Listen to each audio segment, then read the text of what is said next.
चीन नाराज है। बाइडेन ने कहा था कि हमला हुआ तो ताइवान की रक्षा करेंगे, ताइवान पर चीनी हमले से रक्षा करेगा अमेरिका। ये बात अमेरिकी प्रेसिडेंट जो बाइडेन ने कही और सिर्फ इतना ही नहीं, उन्होंने कहा कि जरूरत पड़ी तो सैनिक भी भेजी जाएगी अमेरिका की ओर से ताइवान की सरजमीन पर।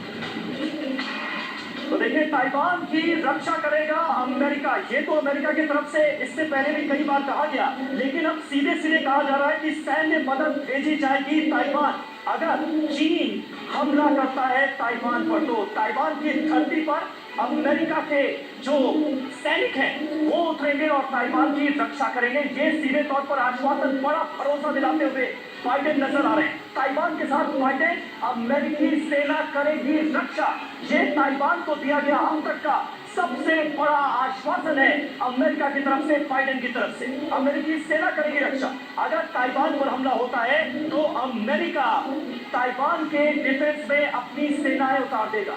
अमेरिकी सेना ताइवान की हर हाल में मदद करेगी, ये भरोसा दिलाते हुए नजर आ रहे हैं जो बाइडेन।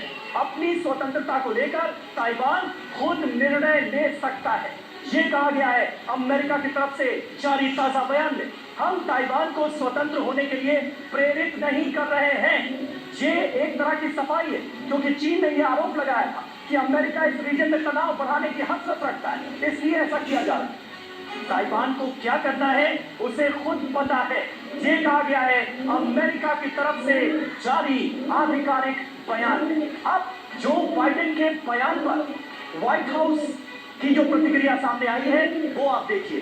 बाइडेन के बयान पर व्हाइट हाउस की तरफ से जो स्टेटमेंट जारी किया गया उसमें कहा गया कि ताइवान के प्रति अमेरिकी नीति बदली नहीं है, हमने अपनी पॉलिसी में कोई चेंज नहीं किया है। ताइवान की सुरक्षा के लिए अमेरिका हमेशा खड़ा रहेगा। ताइवान मामला शांतिपूर्ण तरीके से सुलझाया जाना चाहिए, ये कहा गया है। लेकिन चीन क्या कहता है? चीन ये कहता है कि अमेरिका जिस तरह से ताइवान का साथ दे रहा है वो कहीं ना कहीं सिचुएशन को इग्नाइट करने की कोशिश कर रहा है। नीति नहीं बताती कि हमले की स्थिति में सुरक्षा बलों को भेजा जाएगा या नहीं, यानी ये पॉलिसी जो है उसमें कोई चेंज नहीं किया गया, ये तो अमेरिका कह रहा है गौरव। लेकिन साथ ही साथ ये भी बताने की कोशिश की जा रही है कि पॉलिसी से कोई मतलब नहीं, जो स्थितियां होंगी उसके आधार पर लिया जाएगा फैसला। नहीं, और इसलिए भी क्योंकि अमेरिका के साथ यूक्रेन और रूस के युद्ध के बाद दांव पर लगी हुई है और यूक्रेन को लेकर अमेरिका को बहुत बैकलैश झेलना पड़ा है पूरी दुनिया में। ग्रुप कैप्टन डी के पांडे साहब, क्या यही वो वजह है जिस वजह से अब अमेरिका खुलकर फ्रंट फुट पर कह रहा है कि नहीं, यूक्रेन से परिस्थितियां अलग है, ताइवान के मामले में हम खुलकर ताइवान के सामने आएंगे और आना भी पड़ेगा, वरना अफगानिस्तान, यूक्रेन, इसके बाद अमेरिका की जो सुपर पावर वाली इमेज है उस पर बहुत बड़ा अटैक लगेगा और उसने इस यूक्रेन की तरह कुछ वहाँ पर अपने फुट सोल्जर नहीं भेजे और बस खाली कहा कि बाहर से मदद करेंगे। देखिए, निश्चित रूप से सेविंग स्टेटमेंट है उनका कि हम मदद करेंगे। साथ ही साथ ताइवान जो है बहुत लंबे समय से वह तो की स्थिति में था, क्योंकि ये निर्णय नहीं हो पा रहा था कि क्या अमेरिकन आएंगे और उनकी मदद करेंगे अगर युद्ध होता है तो कहा जरूर रहा था जो करनी और करने में कितना अंतर होगा, इस बात का आभास उनको नहीं था। लेकिन